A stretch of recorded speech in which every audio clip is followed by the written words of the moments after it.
Kabibigay ko lang ng allowance eh. Oh, last na yan ah. Pwedeng pakidagdagan itong 200. Wala din kaming pera. Yung 200 si Ate Angel mo. 200 lang, Nay. Yan na nga ba yung sinasabi ko sa inyo, Nay? Gusto ko po sana makapag-aral ulit, Nay. Kailangan po daw magbayad ng pauuna sa tuition. May lagnatan naman si Junior.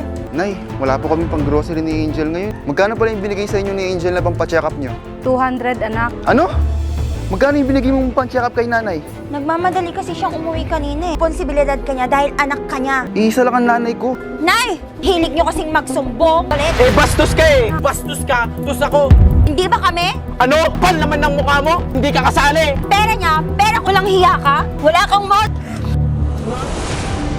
Angel, nakausap ko si Justin kagabi. Nag-usap na ba kayo? Hindi pa. Bakit anong sabi niya? Sabi niya, humingi daw ako ng pampacheck up sa'yo.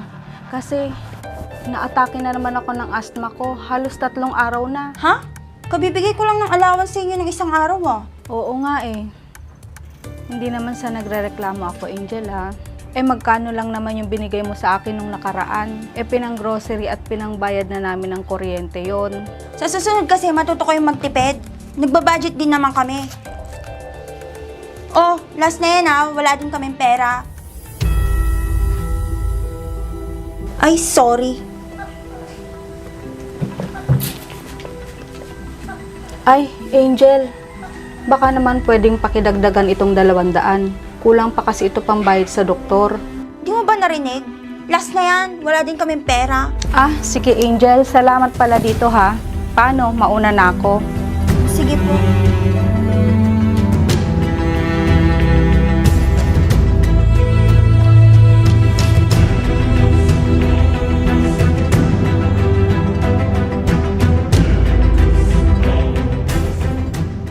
Push na. Ano ba yun? Talo. Nay, nandiyan ka na pala. Kamusta lakad mo? Okay naman anak. Nagbigay naman ng 200 si Ate Angel mo. Ha? 200 lang, Nay? Eh kulang pa yan pamasahin natin papuntang ospital. Hayaan mo na anak. Uutang na lang siguro ako. Yan na nga ba yung sinasabi ko sa inyo, Nay? Sana nung nasa abroad pa kayo, nag-ipon na kayo para sa inyo. Tignan nyo ngayon. Para kayong ibang tao na nanlilimos kay kuya. Ito naman si kuya, hindi man lang naisip yung sakripisyo mo sa kanya dati. Sa kanila mag-asawa ngayon, halos lahat ng sahod mo, Nay. Sa tuition lang ni Kuya Justin napupunta. At dyan sa pang-grocery ng magaling mong manugang. Yun nga ang pagkakamali ko anak. Di man lang ako nakapagtabi ng para sa sarili ko. At para sa atin, pinanghawakan ko kasi yung salitang binitawan ng kuya mo na hindi niya tayo pababayaan at kakalimutan. Basta, pag-aralin ko lang daw siya. Kahit may anak at asawa na siya, hindi ko naman kasi alam na ganito yung mangyayari. Hay, Nay. Hayaan mo, Nay. Pangako, magsusumikap ako sa pag-aral para naman makaahon tayo sa hirap. Salamat anak. Buti na lang, scholar ka ng bayan. Hindi na natin problema ang tuition fee mo. Opo, Nay. Ilang semester na lang kasi makakapagtapos na ako ng pag-aaral. Hay, kung may babalik ko lang sana ang mga panahon anak.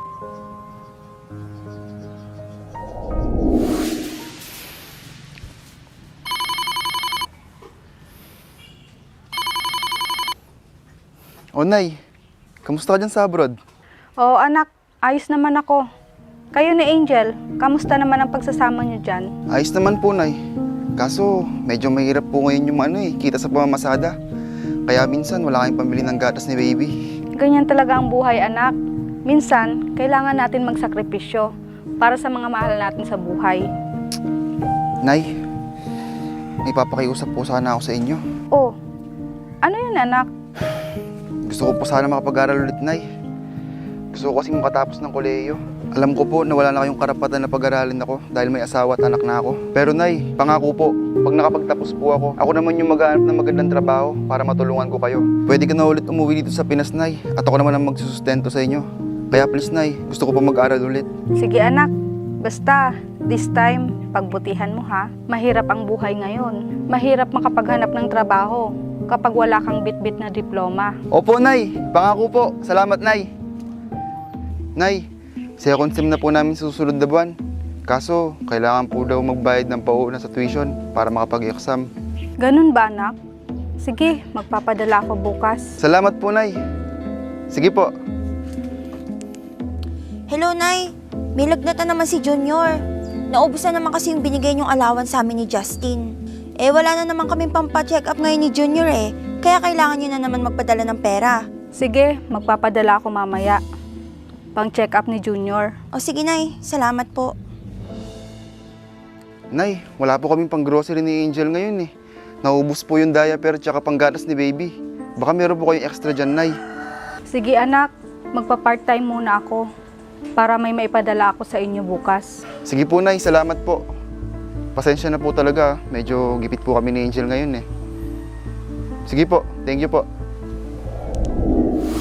Nay! Nay! Ba't natulala ka na? Ah, hindi anak. May inisip lang ako. Tara na, Nay. Magbihis ka na. Pupunta pa tayong ospital. Ah, sige anak. Hello, Nay. Kamusta yung pakiramdam nyo? Nakapagpa-check up na ba kayo? Hello anak. Medyo okay na. Konting pahinga na lang daw, sabi ni Doc. Saka nagbigay din siya ng reseta sa gamot. Para pag sinumpong ako, may iinumin din ako. Ganun ba, Nay? O sige, Nay. Alagaan niyo yung sarili nyo ha. Para makasama pa namin kayo na matagal. Oo anak, salamat. Oo nga pala, Nay. Magkano pala yung binigay sa inyo ni Angel na pampacheck up nyo? 200 anak. Ano? Bakit 200 lang? Ah, 200 lang kasi ang hiningi ko anak. Hayaan mo, may extra pa naman ako dito. Hayaan mo, Nay. Pagkasabihan ko si Angel. Naku, wag na anak. Baka ako pa yung pagsimulan nyo ng away. Hindi, Nay. Ayos lang yun. Nanay kita, kaya dapat lang nabigyan kita ng allowance. Di ba yan yung pangako ko sa inyo noon? Bumabawi pa lang ako sa inyo, Nay. O sige anak, maraming salamat.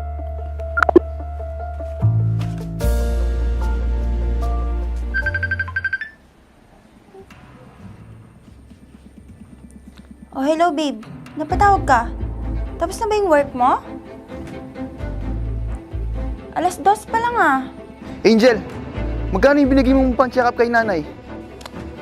200 lang, babe. Nagmamadali kasi siyang umuwi kanina kaya hindi na ako nakapasok ng kwarto. Tsaka kung ano yung nasa wallet ko, yun na lang yung naibigay ko. Angel naman, sa tingin mo ba kasi yung 200 na pang-check up niya? Pamasahe pa lang, kulang na. Mag-isip ka nga! Eh di ba kakabigay ko lang ng allowance sa kanila ng isang araw? Tapos hihingi na naman sila ngayon? Ano sa tingin nila, pinupulot ang pera? Magdaan-daan ka sa pananalita mo ha. Baka nakakalimutan mo na nanay ko pa rin siya. Tsaka isa pa, siya yung sumusuporta sa atin nung wala pa tayo. Ano? Hoy Justin, para sabihin ko sa'yo, responsibilidad ka niya dahil anak ka niya. Naririnig mo ba yung sarili mo? Si nanay yung gumagastos sa atin doon. Tsaka isa pa, di ba pinag-aaral niya ako? Bakit? Sa tingin mo, responsibilidad niya pa rin tayo? Kahit na mag-asawa at may anak na tayo? Iisa lang ang nanay ko, pagdadamutan mo pa. Tsaka isa pa, wala ako dito kung wala si nanay, di ba? Oo na. Sige na. Sa susunod, huwag kang tatawag dito nadadamay pa ako. Hindi mainit yung ulo ko, babe. Pinapaliwanag ko lang sa'yo na sana sa susunod, huwag mo nang pagdamutan si nanay. Ewan ko sa'yo. At nagsumbong pa talaga tong magaling kong biyanan. Nay! Nay!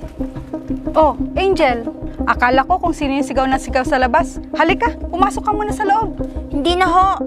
Bakit nagsusumbong pa kayo kay Justin na 200 lang yung binigay ko sa inyo? Ako pa tuloy yung nagmukhang masama. Hindi naman ako nagsumbong, Angel. Nagkataon lang kasi na tinanong ako ng anak ko. Parehas lang yon. Ang hilig nyo kasing magsumbong. Teka, ba't mo sinisigawan si nanay ate? Yung magaling mong nanay, balak pa kaming pag-awayan ng kuya mo. Anong sabi mo? Oh, bakit parang ikaw pa yung galit? Eh, bastos ka eh! Matagal na akong titimpi sa'yo. Ayos lang sa akin kung ako yung sinisigawan mo. Pero kung si nanay, ibang usapan na yon. Dahil kung bastos ka, mas bastos ako. Ah, talaga ba? Bakit? Sino bang bumubuhay sa inyo ngayon? Hindi ba kami? Ano? Binubuhay? Ang kapal naman ng mukha mo? Si kuya lang yung bumubuhay sa amin at hindi ka kasali. Nak, tama na. Huwag na kayong mag-away ng ate mo. Oo, asawa ko ang kuya mo. Pero ang pera niya, pera ko na rin. Oo, asawa mo nga siya. Pero ang asawa, napapalitan. Yung magulang, hindi. Tsaka kung sino man yung gusto niyang bigyan, si kuya pa rin ang masusunod dahil pinaghirapan niya yun. Anak. Walang hiya ka? Wala kang utang na loob. Ano?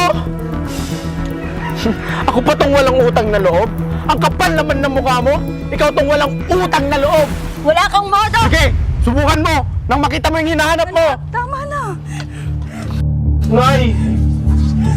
Nay! Nay!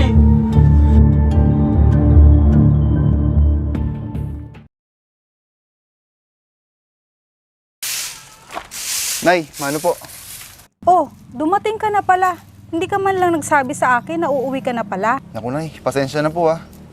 May problema kasi kami ni Angel, kaya biglaan yung pag-uwi ko. Ayos lang yun, anak. Teka, pwede ko bang malaman kung ano ang naging problema nyo? Nay, sa totoo lang po, gusto ko talaga makipag-iwalay sa kanya. Ha? Bakit naman, anak? Naku Nay, naiinis kasi ako eh. Ayoko kasi magkaroon ng asawa na pinagdadamutan yung magulang ko. Mabuti na lang at hindi pa kami kasal. Naku, anak, kalimutan mo na yon.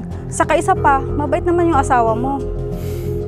Sa umpisa lang yan, Nay. Anak, makinig ka. Lahat ng tao pwedeng magbago. Saka, bigyan mo ng chance si Angel. Alalahanin mo, anak. Malaki na si Junior. Saka gusto mo ba, paglaki niya wala siyang tatay? Alam mo naman kung gaano kahirap nang walang tatay sa tabi niya. Bakit kaya ganun, Nay? Kung sino pa yung mabait, siya pa yung niloloko. Hayaan mo, anak. Ayusin niyo na lang ang problema niyong mag-asawa. Opo, Nay. Salamat po sa payo. Ayaw niyo bang mag-usap para maayos ang problema niyo? Naku, Nay. Gusto ko magpalamig muna kaming dalawa. Ikaw ang bahala. O siya, tara. Kumain na tayo. Alam kong pagod ka eh. Sige po, Nay.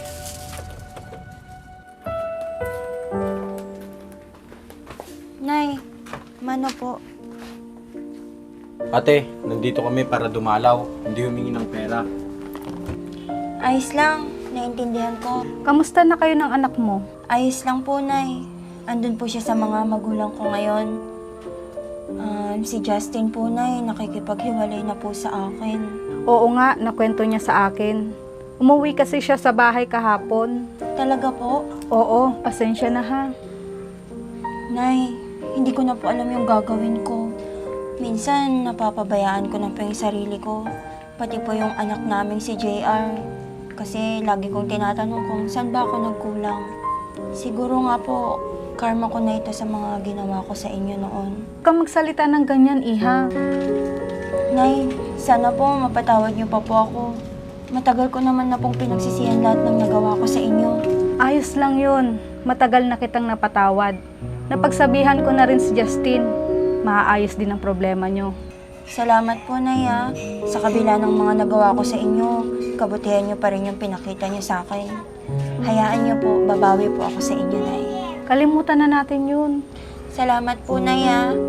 Tsaka, pasensya ka na rin, Bunso. Hayaan mo, babawi rin ako sa'yo.